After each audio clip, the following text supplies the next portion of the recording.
Intelligent Last Mile and Returns. And this session focuses on strengthening trust in e-commerce through intelligent last mile solutions.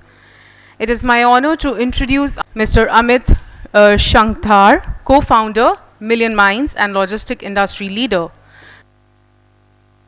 Amit Shankhdhar, Amit, it is. At the beginning, I was mentioning that this panel, this stellar panel, represents the entire ecosystem, and you bring in the perspective of training, manpower, outsourcing over the last 18 years. It was 2007 when this was set up. And I would be very also curious to know, if there is any thought, rationale to change the name from T2P to Million Minds. I think what was the thought that kind of triggered this would be interesting to hear from you. I think Amitji, something that would be very interesting for all of us. I think we're talking about the next gen supply chain. Your experience of how the need for training, skilling, reskilling is changing over time.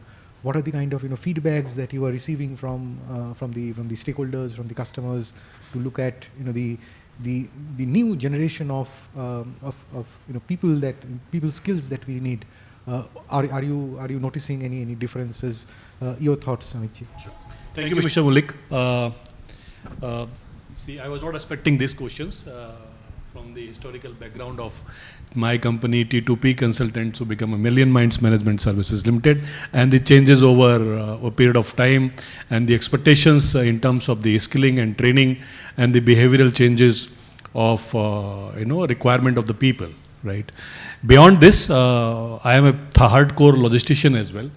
I started my career as a frontline sales executive for DTDC Express and raised to a vice president level. And during those period itself, we formed this organization, which we are talking about at this point in time. So I just give you little perspective about this session and this little historical perspective of logistics, and try to combine with the your question of manpower and the skilling and the training and development, right?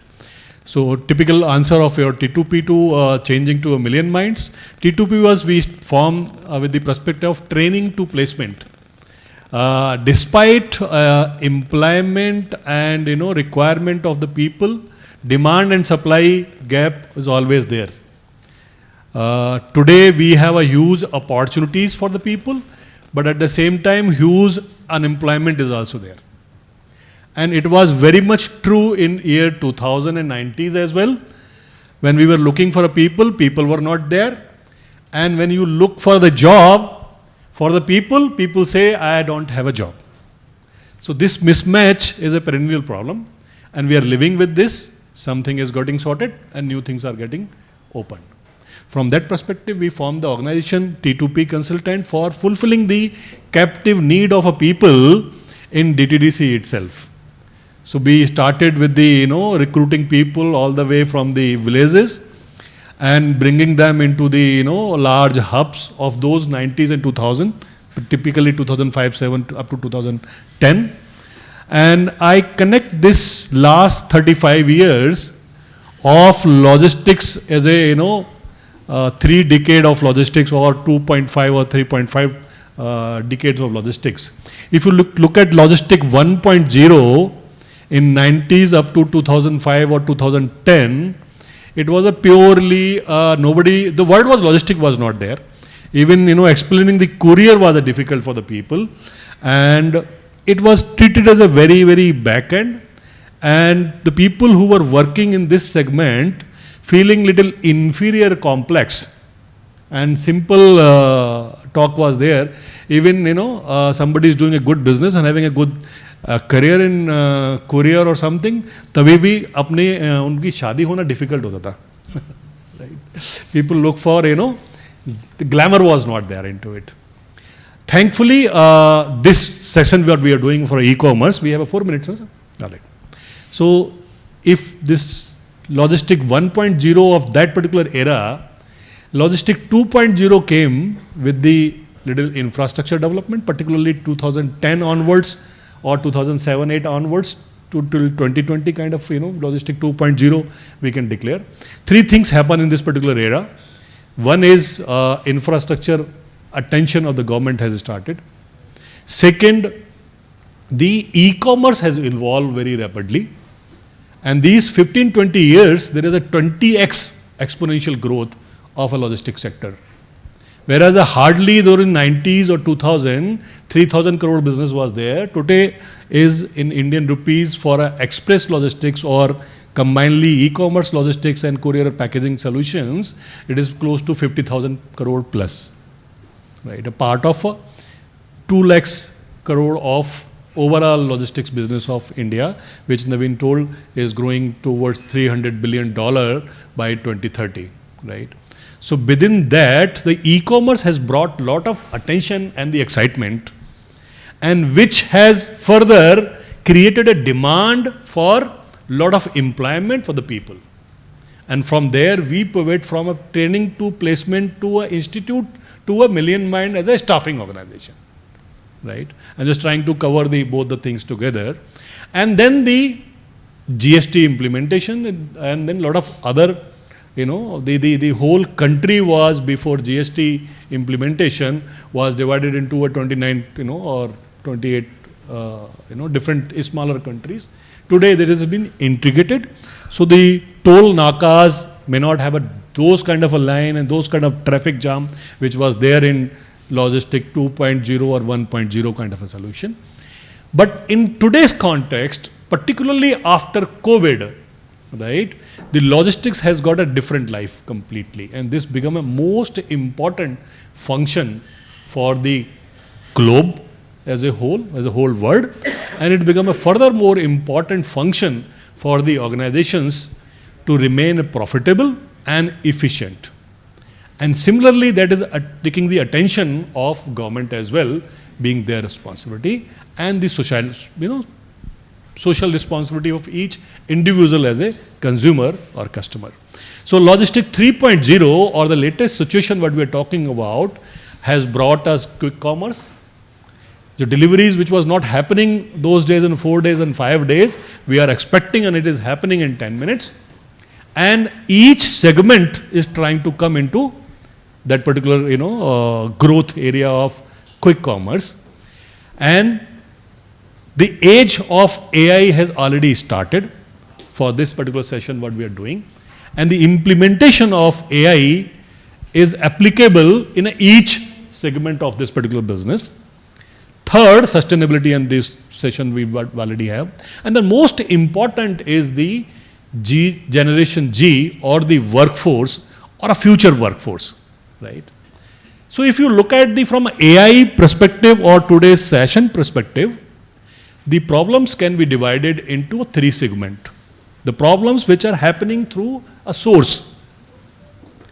Source means, like, I am a logistic service provider, and Flipkart is my customer, or Myntra is my customer.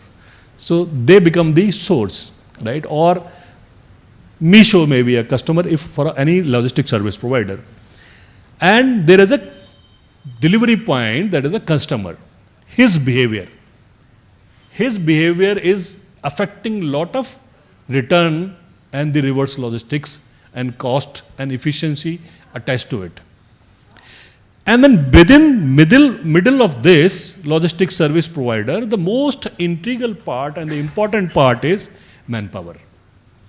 Particularly in case of a last mile delivery, the delivery agent or a delivery boy, or maybe we can call it a gig workers, become a very, very integral part of it.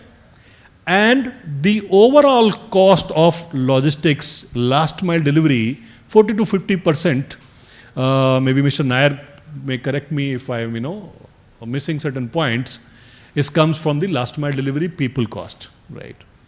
And here the huge challenges are there, which is largely it is attrition. And your last question was how we look at from a staffing perspective and a training and development perspective, since my fellow panels were already spoken about AI side of it. We need to see still the logistics people as a workforce, frontline workers, who are a real brand ambassadors of logistics, are not looking this as a first option of their choice of job. That become only in the case of a majburi, right? Either because of incentive or they do not have other options to earn money, they go for it. So be as a overall ecosystem of logistics service LSPs, or maybe a customer, or as a whole academia, or maybe the government side of it, we need to see this become a choice of a job, because logistics are producing a third largest employment. And we expect, as your theme was also talking about, what is the expectation in terms of recommendation, right?